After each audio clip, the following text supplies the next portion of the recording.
সকাল আমার প্রিয় বন্ধুরা, তোমরা কেমন আছো? আশা করছি খুব ভালো আছো। তোমাদের আশীর্বাদ আর ভালোবাসায় আমরাও খুব ভালো আছি।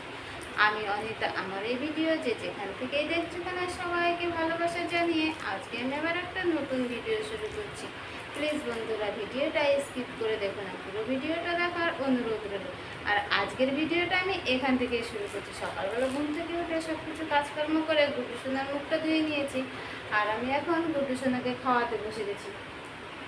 চলো বন্ধুরা আমরা গুড্ডু সোনাকে খাইয়ে নিই, তারপরে তোমাদের সাথে আবার পরে দেখা হচ্ছে। গুড্ডু সোনাকে খাইয়ে নেওয়ার পরে দেখো এখানে আমরা চা নিয়ে নিয়েছি, আর তিনজনে বসে চাটা খেয়ে নেবো। চার সঙ্গে নিয়ে নিয়েছি নিমকি আর বিস্কুট, কারণ নিমকি ভাজা দিয়ে আমার দিদিভাই চা খেতে খুব ভালোবাসে। তো চলো চাটা আজকে আমরা খেয়ে নিই।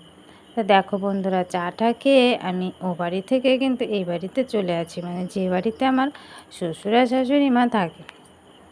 আমি দেখো এসে কতগুলো মাছ নিয়ে বসেছি, আর এই মাছগুলো নিয়ে এসেছে আমার নন্দাই, কারণ ওদের একটা পুকুর আছে, সেই পুকুর থেকে মাছগুলো ধরেছিল, তো তাই সকালবেলা নিয়ে চলে এসেছে। তাই সেই মাছগুলোই আমি এখন কেটে নিচ্ছি। চলো মাছগুলো কেটে ধুয়ে নিয়ে যাক, তারপরে তোমাদের সাথে দেখা হচ্ছে। তাই দেখো যেগুলো মাছগুলো কাটতে দেখলে সেই মাছগুলো কেটে ধুয়ে আমি চলে এসেছি গ্যাসের কাছে। আর এই পাশে দেখছো প্রেশার কুকার বসানো, ওখানে ঘুগনি হবে বলে কটা বুট সেদ্ধ করতে দেওয়া হয়েছে। শাশুড়ি মা ঘুগনি খেতে চেয়েছে। আর এ পাশে দেখো আমি কড়া বসিয়ে দিয়েছি, আর আমার কড়াটায় গরমও হয়ে গেছে, আর আমি তেল দিয়ে দিয়েছি, তেলটাও প্রায় গরম হয়ে গেছে। এবার আমি একটা একটা করে মাছ দিয়ে দেব, আর মাছগুলোকে আমি ভাজা করে নেব। দেখো আমার লাল লাল করে মাছগুলোকে ভাজা করে নিয়েছি। আর আমি আজকে তরকারিটা করব আলু আর বেগুন দিয়ে। আর কড়াইয়ে দেখো ভালো করে মশলাগুলো নিয়ে আমি কষিয়ে নিয়েছি। কষিয়ে নেওয়ার পরে আলু বেগুনগুলো দিয়ে দিয়েছি। এবার আমি পরিমাণ মতো লবণটাও দিয়ে দিচ্ছি।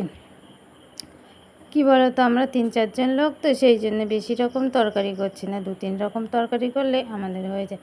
তা দেখো আমি আলু বেগুনটা ভালো করে কষিয়ে নিচ্ছি। আর আমিও বাড়ি থেকে আসার সময় ভাসুরের মেয়েটাকে সঙ্গে করে নিয়ে চলে এসেছি। দেখো এখানে একটা তরকারি করেছি তোমার নানান রকম সবজি দিয়ে, আর সে আমাদের পাশে কচি কচি কুমড়ো ডগা ছিল, সেইগুলো দিয়ে একটা তরকারি করেছি, মানে নিরামিষ তরকারি। আর এদিকে দেখো আমার আলু বেগুন দিয়ে মাছের ঝোলটাও রেডি হয়ে গেছে। বেশ কালারটা বেশ সুন্দর হয়েছে দেখতে, এখন খেতে কেমন হয়েছে জানি না। আর এদিকে শাশুড়ি মা ঘুগনি খেতে চেয়েছিলো, সেটা করে নিয়েছি, কারণ এটা তো আর এখন খাবে না, এটা সন্ধেবেলা খাবে। বারবার গ্যাস জ্বালবো, সেই জন্য এক্ষুনি করে নিলাম ওটা। তো আমার রান্নাবান্না কমপ্লিট হয়ে গেছে, আর আমি চান দান করে এসেছি। দেখো দিদিভাই চলে এসেছে ও বাড়ি থেকে, তাই দিদিভাইকে বললাম খাওয়া দাওয়া করে তারপরে যাবে। তাই আমরা তিনজনা দেখো খেতে বসে গেছি। কী বলো তো বন্ধুরা, বাড়ির বউরা যতই কাজ করুক না কেন, দিন শেষে কিন্তু বাড়ির বউরাই খারাপ হয়, অন্য কেউ নয়। তা চলো বন্ধুরা আমরা খাওয়া দাওয়াটা করে নিই। আর এই সামনে দেখছো এটা কিন্তু আমার দিদিভাইয়ের মেয়ে, আরও ওইখানে বসেছে দিদিভাই, আর আমি এই টেবিলটায় বসে নিয়েছি। তা খাওয়া দাওয়া করার পরে মেয়েটা বললো আমাকে একটু বাতাবি লেবু ছাড়িয়ে দাও। তা আমি বাতাবি লেবু ছাড়িয়ে দিচ্ছি ও বাটিতে। শরীরটা খুব একটা ভালো না, তো খেতে চেয়েছে। তা আমি বললাম দে আমাকে, আমি ছাড়িয়ে দিই।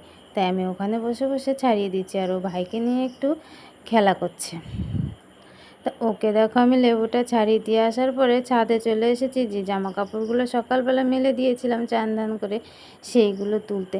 এখন কিন্তু অনেকটাই বিকেল হয়ে গেছে, তাই ভাবলাম জামা কাপড়গুলো তুলে নিই। তাই আমি এক এক করে জামা কাপড়গুলো তুলে নিলাম, আর ছাদ থেকে চারিপাশটা একটু দেখে নিলাম কতটা সুন্দর লাগছে। তা দেখো আমি জামা কাপড়গুলো এক এক করে তুলে নিচ্ছি, আর নিচে কিন্তু গুড্ডু সোনা দাদু ভাইয়ের সাথে খেলা করছে। তা ও আমার পেছন পেছন ছাদে চলে আসে, কিন্তু আমি বললাম তুই থাক, আমি জামা কাপড়গুলো তুলে নিই। তা দেখো আমার সম্পূর্ণ জামা কাপড়গুলো তোলা হয়ে গেছে। ছাদে দাঁড়িয়ে দাঁড়িয়ে আমি এই পরিবেশগুলো দেখছিলাম, বেশ সুন্দর লাগছিল দেখতে। গাছপালা বাড়িঘর খুবই সুন্দর। আর দেখো এইখানে না একটা পুকুর ছিল, সেই পুকুরটা ভর্তি করেনি, কিন্তু ওখানে না একটা বিল্ডিং তুলছে, চারিপাশটা প্রাচীর দিয়ে ঘিরে ফেলেছে, কিন্তু ওখানে অনেকটাই জল হয়ে গেছে। আর দেখছো আমার এই ভাসুরের মেয়েটাকে ও বাতাবি লেবু একটু নুন চিনি দিয়ে মেখে নিয়ে এসেছে, তাই আমাকে একটু খাইয়ে দিল। বেশ সুন্দর হয়েছে খেতে, আর খুবই না টেস্টি লাগছে।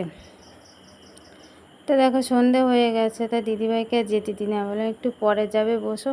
তা দেখো আমি চা করে নিয়ে এসেছি, আর দিদিভাইকে চা দিয়ে দিয়েছি। তা চলো বন্ধুরা, ভিডিওটা আজকের মতো এখানেই শেষ করছি। দেখা হচ্ছে তোমাদের সাথে পরের ভিডিওতে। সবাই ভালো থেকো।